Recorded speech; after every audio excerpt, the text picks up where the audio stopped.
Alright, fellow hunters, time to take the final episode of the day, which is I Believe the Children Are Our Future. In Alliance, Nebraska, Amber's watching TV and brushing her hair while babysitting. She goes to investigate a strange noise in the room and finds Jimmy in the closet, posing as a corpse.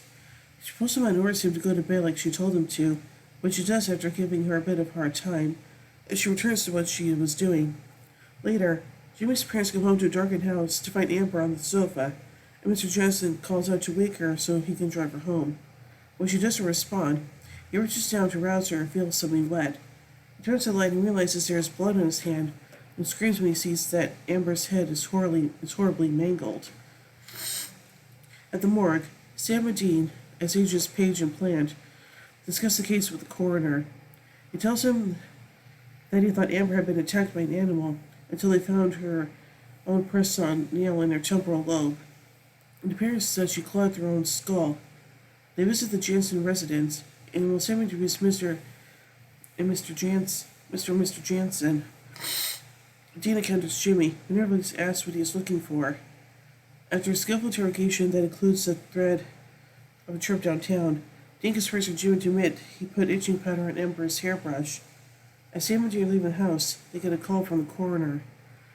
They arrive at the hospital to see a body being removed and find out from the doctor that a man was executed. They haven't been able to find the reason why.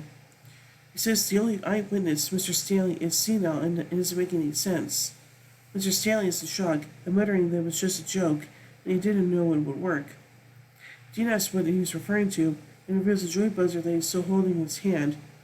The boys exchange puzzled looks.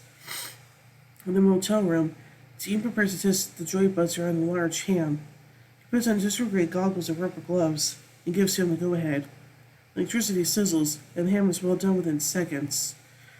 Noting that the buzzer doesn't even have batteries, they consider the possibilities of what they are dealing with. Cursed objects, or a powerful witch are the likely candidates. Say the visit store with the buzzer and the itching powder were purchased. They arrive at the Conjurium, Sanctum of Magic and Mystery, and speak to Gilmer about the two items. The men who generally disgruntled about the town's kids, with the fascination about kissing vampire movies and iPhones, one only seems to come into one's prosperous store just to break stuff. The boys angle their questions to determine if he could be angry enough to resort to magic or witchcraft. Dean thinks he is and suddenly grabs a rubber chicken and cooks on the counter with a joy buzzer, as he means to confronting the owner with the evidence. When the man backs away, screaming in horror, they quickly deduce that he is probably not a powerful witch. They apologize and leave in a hurry, leaving the man whimpering on the floor. Elsewhere in town, it is bedtime and a father is telling his daughter about how the tooth fairy is going to trade her tooth for money. The little girl makes it clear that she doesn't want a freak coming into her room while she is sleeping. Still, her dad puts the tooth under the pillow and kisses her goodnight. Later, she sneaks into his room and puts the tooth under the pillow as he sleeps. He is later startled awake when a guy that looks like a biker in a fairy costume slaps his hand over his mouth. The man tells his dad to hold still, he might feel a little pinch, and wields a large pair of pliers. At the hospital, the man has been admitted after 32 teeth were extracted, and reports they say he'll have 32 quarters under his pillow. Dean suggests to Sam that the man is whacked out on pain medicine, the fact that his teeth are gone, and whatever attacked him got past locked doors and his windows to do it. Dean also has discovered other crazy cases in the hospital.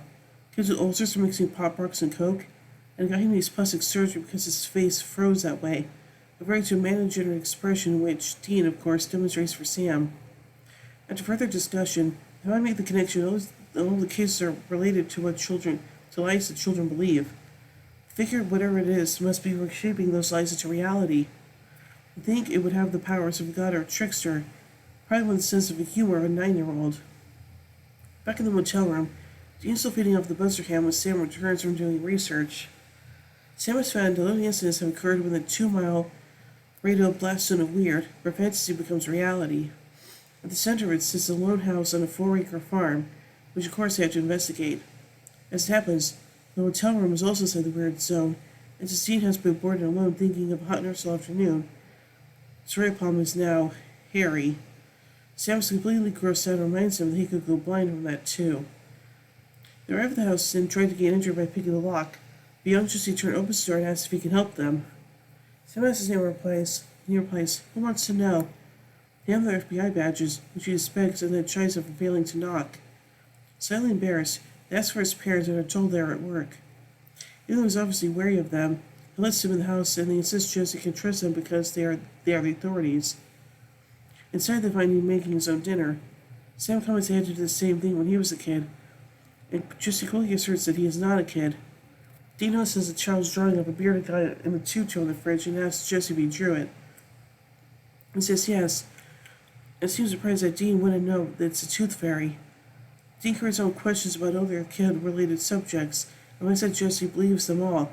Machine powder will make you scratch your brains out.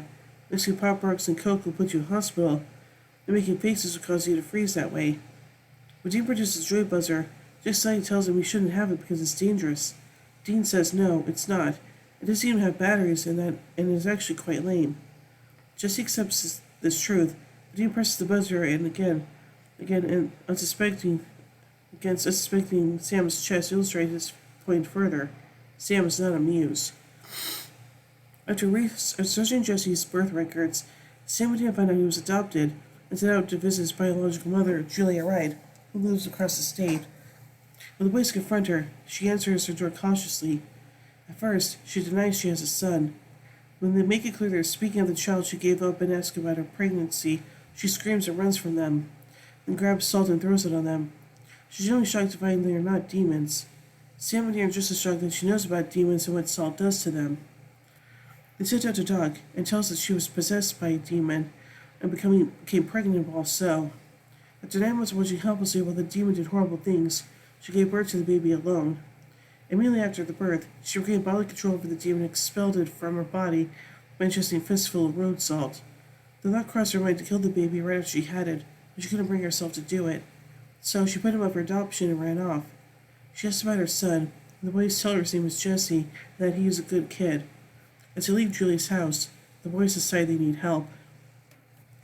Castiel answers the Winchester's call and is in the motel room when they return.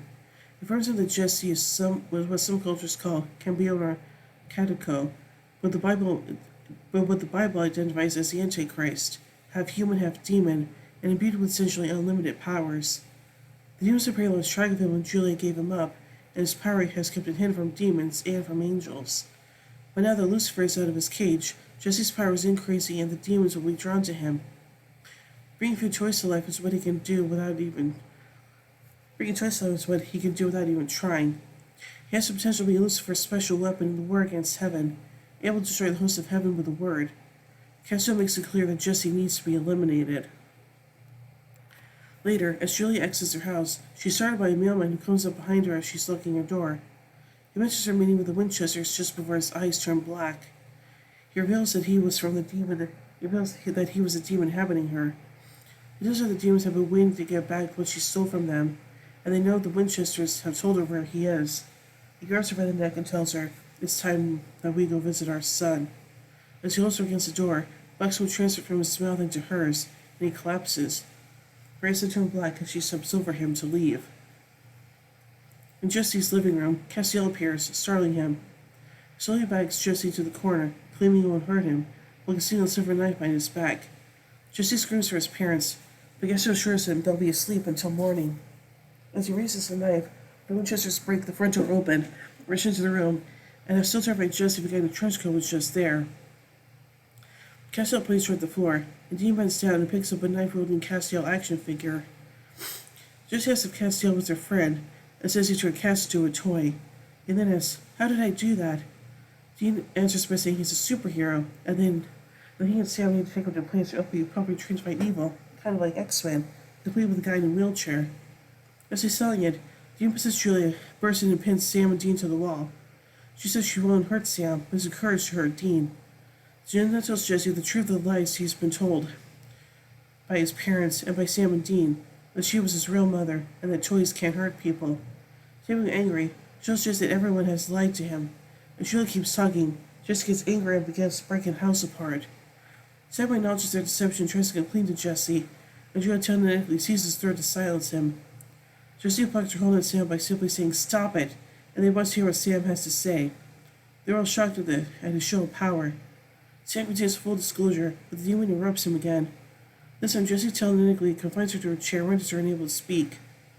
Sam explains to Jesse that there is a war raging between angels and demons, and that he is a part of it. Jesse wants to know if what she said is true about him being half demon. Sam says, yes, but you're half human too. She tries to convince Jesse that he can do the right thing by choosing between the demons and angels. After that, Jesse exorcises the demon from his mother by simply saying to it, get out of her. Sam and Aaron are surprised by his power. Dean then suggests Jesse bring Cass back. As the boy tells Jesse more about what he can expect, the unfairness of it, the danger and bringing his family into it, and the ability that more demons will come.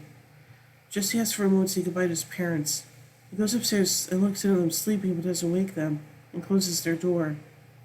He goes to his bedroom and ponders as he stares at a Surf Australia poster on his wall. Downstairs, the boys hear about the state of Castile and that Jesse's been gone a little too long. The Goodrum discover he's gone and has left a note apologizing to his parents, saying he loves them and wants to keep them safe. Fully restored Castile appears reports that Jesse has also restored everyone who survived the sinister kid stuff back to normal, and has now vanished. He tells him the only way he can be found is if he wants to be. As they drive out of town, Dean and Sam are rueful about having to ruin Jesse's life by telling him the truth. Dean says he's starting to get that people lie to their kids as a way of shielding them from real evil so that they can go to bed feeling safe. The more he thinks about it, the more he wishes their dad would have lied to him and Sam. Sam agrees. So anyway, let's take a look at some trivia surrounding this episode. Referencing the lyrics from Greatest Love of All, Michael Master Linda Green, 1977, best known as a top 100 song when covered by Whitney Houston in 1986 as part of her album Whitney Houston. When trying to convince Jesse to come with them, Dean references a secret base in South Dakota. This may be a nod to the show Warehouse 13, which just launched a couple of months before the episode aired, and featured actors that had previously appeared on Supernatural. The show is centered on a secret base located in South Dakota, the warehouse of the title, that contains items and people with supernatural properties. Dean makes reference to Roald Dahl's Willy Wonka when he says, besides, anyone who is torturing this town to Willy Wonka's worst nightmare. Dean said, most likely joking, that Jesse Turner believes that tooth fairies look like Belushi.